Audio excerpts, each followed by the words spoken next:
Bienvenue dans cette nouvelle leçon. Aujourd'hui, je vais vous présenter un insecte. Cet insecte que j'ai filmé dans la rue, qui est un insecte très beau, on le dirait, mais très dangereux parce que c'est un véritable ravageur des arbres. Donc, il constitue un véritable danger pour les forêts.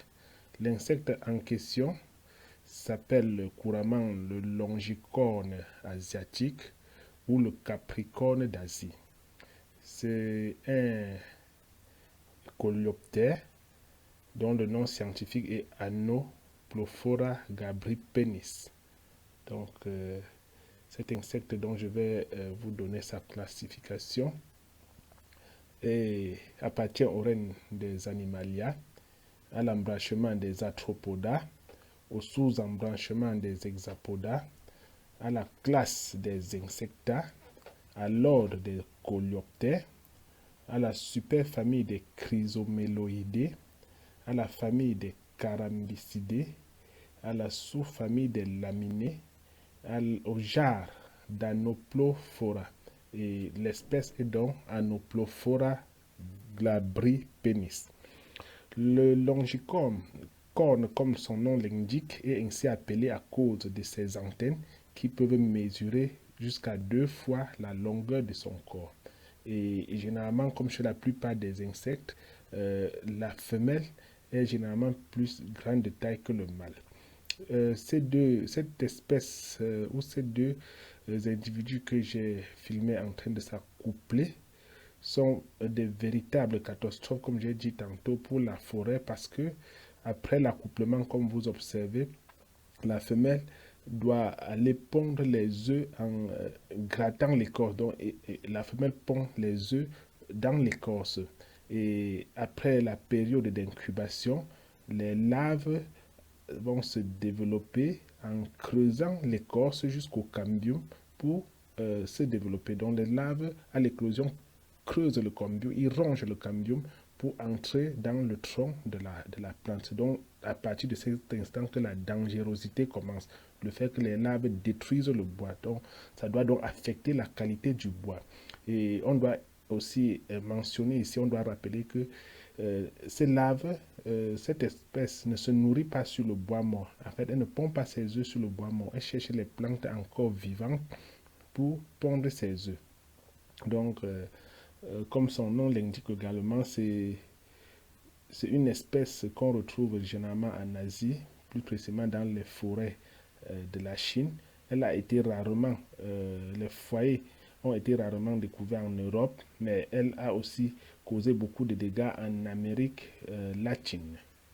Le Longifera glabripenis est donc caractérisé, comme vous le voyez, par une coloration noire du corps avec des points blancs qui recouvrent le corps. Les antennes sont de couleur noire avec des bandes blanches. Donc nous avons pris cette vidéo dans la rue pour permettre à ceux qui n'ont pas encore découvert cet insecte de les identifier parce que c'est un insecte hautement ravageur, comme je le disais tantôt, et très dangereux pour nos forêts, surtout dans la foresterie où les bois sont précieux. Cette espèce doit grandement impacter la qualité du bois. Donc j'ai tenu ici à vous faire découvrir vraiment comment l'accouplement se passe en filmant. On va le voir dans la vidéo, comment l'appareil reproducteur du mâle va aller se retrouver celui de la femelle. Donc vous allez voir ici sur cette partie de la vidéo cette sorte de tube. Donc il faut être attentif de le voir. Vous voyez sur le postérieur du mâle, il y a un tube de couleur, disons, verdâtre qui ressort pour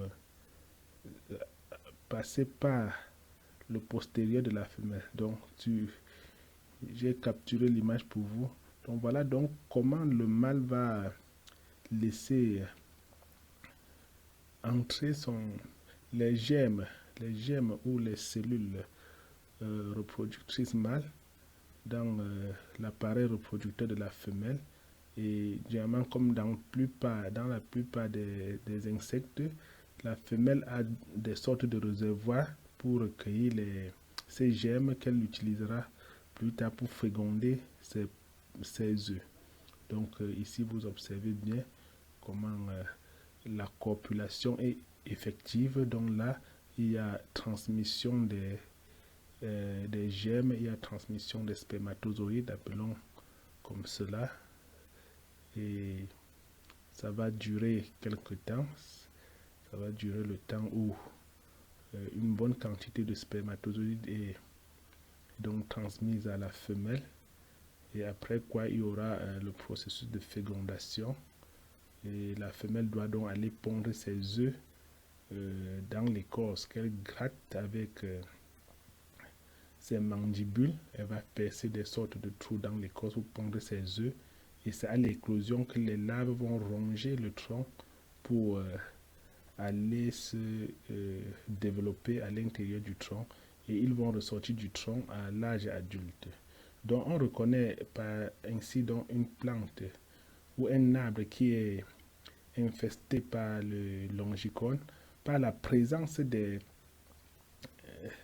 suies, qu'on va voir des traces de suie qui représentent les débris de la destruction de l'écorce. Donc ça va nous renseigner qu'il y a infestation de la plante, et on va aussi observer des sortes de trous ou des excréments de l'insecte sur la plante. Donc vraiment, je tenais à vous faire voir cette vidéo. C'est toujours bien d'observer ces phénomènes et de les capturer pour des passionnés de la biodiversité. Donc là, vous voyez, la copulation est presque terminée et il y aura la femelle qui veut se débarrasser du mâle. C'est vraiment passionnant de voir ces choses. C'est ce que je tenais à vous montrer. Donc je vous remercie d'avoir regardé la vidéo. On va forcément se retrouver dans une prochaine vidéo. Surtout, n'oubliez pas de vous abonner pour ne pas rater les événements à venir.